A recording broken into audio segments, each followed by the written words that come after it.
Hello friends, जय माता दी। कैसे हैं आप सब। तो चलिए फ्रेंड्स, आज हम दुर्गा सप्तशती के द्वादश अध्याय यानी कि 12वें अध्याय का ध्यान करेंगे, जिसमें हम देवी चरित्रों के पाठ का महात्म्य जानेंगे।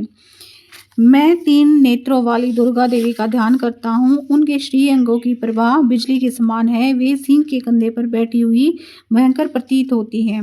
हाथों में तलवार और डाल लिए अनेक कन्याएं उनकी सेवा में खड़ी हुई हैं। वे अपने हाथों में चक्र, गदा, तलवार, डाल, बाण, धनुष, पाश और तर्जनी मुद्रा धारण किए हुए हैं। उनका स्वरूप अग्निमय है तथा वे माथे पर चंद्रमा का मुकुट धारण किए हुए हैं। देवी बोली, देवताओं, जो एकाग्रचित होकर प्रतिदिन इन स्तुतियों से मेरा स्तवन करेगा, उनकी सारी बाधा मैं निश्चय ही दूर करूंगी।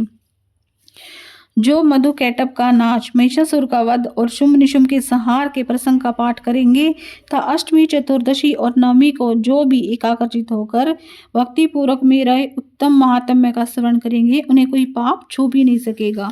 उन पर पाप जनित आपत्तियां कभी भी नहीं आएंगी। उनके घर में कभी दरिद्रता नहीं होगी तथा उनको कभी प्रेमी जनों के विछोह का कष्ट नहीं भोगना पड़ेगा। इतना ही नहीं, उन्हें शत्रु से, लुटेरों से, राजा से, शस्त्र से, अग्नि से तथा जल की राशि से कभी भय नहीं होगा। इसलिए सबको एकाग्रचित होकर परम भक्ति पूर्वक से मेरे इस महात्म्य को सदा पढ़ना और सुनना चाहिए। यह परम कल्याणकारक है। मेरा महात्म्य महामारी जनित समस्त उपद्रवों तथा आध्यात्मिक आदि तीनों प्रकार के उत्पातों को शांत करने वाला है। मेरे जिस मंदिर में प्रतिदिन विधि पूर्वक मेरे इस महात्म्य का पाठ किया जाता है, उस स्थान को मैं कभी नहीं छोड़ती। वहाँ सदा ही मेरा सन्निधान बना रहता है।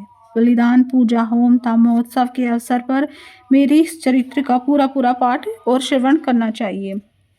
ऐसा करने पर मनुष्य विधि को जानकर या बिना जाने ही मेरे लिए जो बलि, होम, पूजा इत्यादि करेगा, मैं उसे बड़ी प्रसन्नता के साथ ग्रहण करूंगी। शरद काल में जो वार्षिक पूजा की जाती है, इस अवसर पर मेरे महात्म्य को भक्ति पूर्वक जो भी सुनेगा, वह मनुष्य मेरे प्रसाद से सब बाधाओं से मुक्त था, धन, धान्य एवं पुत्र से संपन्न होगा।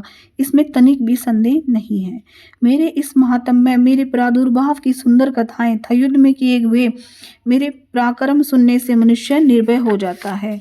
मेरे महात्म्य का श्रवण करने वाले पुरुष जो भी हैं, उनके शत्रु नष्ट हो जाते हैं, उन्हें कल्याण की प्राप्ति होती था, उनका कुल आनंदित रहता है। सर्वत्र शांति क्रम में बुरे स्वप्न दिखाई देने पर तथा ग्रह जनित भयंकर पीड़ाएं जो हैं, मेरा महात्म्य श्रवण करना चाहिए। उससे उसकी सारी जो परेशानियां हैं दूर होंगी। इससे सब विघ्न एवं भयंकर ग्रह पीड़ाएं शांत हो जाती हैं। मनुष्य द्वारा देखा गया जो भी बुरा सपना है, वो अच्छे सपने में परिवर्तित हो जाता है। बाल ग्रहों से आक्रांत हुए बालकों के लिए महात्म्य शांतिकारक है।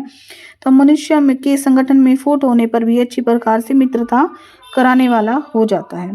तो मनुष्य के संगठन में फूट होने पर अच्छी तरह मित्रता कराने वाला होता है। यह महात्म्य समस्त दुराचारियों के बल का नाश करने वाला है। इसके पाठ मात्र से राक्षसों, भूतों और पिशाचों का नाश हो जाता है। यह मेरा सब महात्म्य मेरे सामीप्य की प्राप्ति कराने वाला है।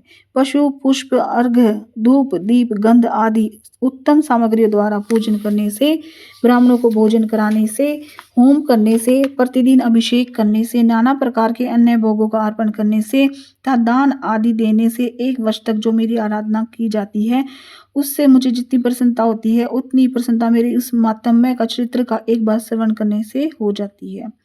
यह महात्म्य श्रवण करने पर पापों को हर लेता है और आरोग्य को प्रदान करने वाला है।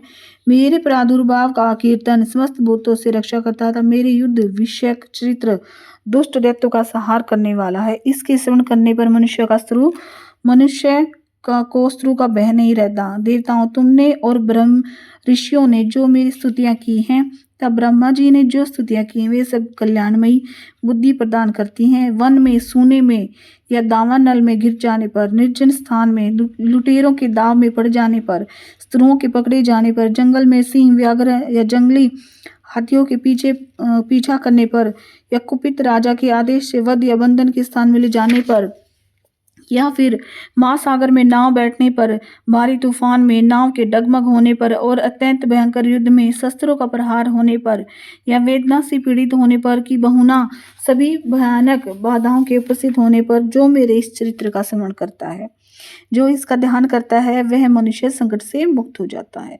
मेरे प्रभाव से सिंह आदि हिंसक जंतु नष्ट हो जाते हैं, तथा लुटेरे और शत्रु भी मेरे स्त्री चरित्र का स्मरण करने वाले पुरुष से दूर भागते हैं। ऋषि कहते हैं, यूं कहकर प्रचंड पराक्रम वाली भगवती चंडिका सब देवताओं के देखते ही देखते अंतर्ध्यान हो गई। फिर समस्त देवता भी शत्रुओं के मारे जाने से निर्भय हो पहले की भांति एक बाघ का उपभोग करते हुए अपने अपने अधिकार का पालन करने लगे।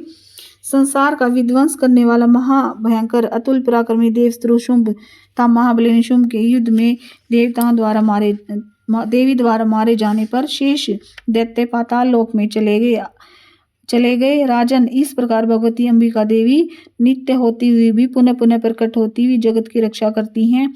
वे ही इस विश्व को मोहित करती और जगत को जन्म देती हैं। वे ही प्रार्थना करने पर संतुष्ट हो विश्व विज्ञान एवं स्मृति प्रदान करती हैं। राजन, महाप्रलय के समय महामारी का स्वरूप धारण करने वाली वे महाकाली ही इस समस्त ब्रह्मांड में व्याप्त हैं। वे ही समय समय पर महामारी होती हैं। वे स्वयं अजन्मा होती हुई भी सृष्टि के रूप में प्रकट होती हैं।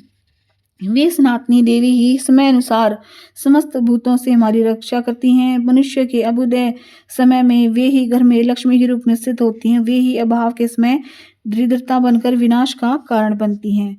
पुष्प, धूप और गंध आदि से पूजन करके उनकी स्तुति करने पर वे धन, पुत्र, धार्मिक बुद्धि तथा उत्तम गति प्रदान करती हैं। इस प्रकार से श्री मार्कंडेय पुराण में सार्वणिक मनवंतर की कथा के अंतर्गत देवी महात्म्य में फल स्तुति नामक 12वां अध्याय पूरा हुआ। बोलो जय माता दी। जयकारा शेर वाली दा, बोल साचे दरबार की जय, मेरी मैया रानी की जय।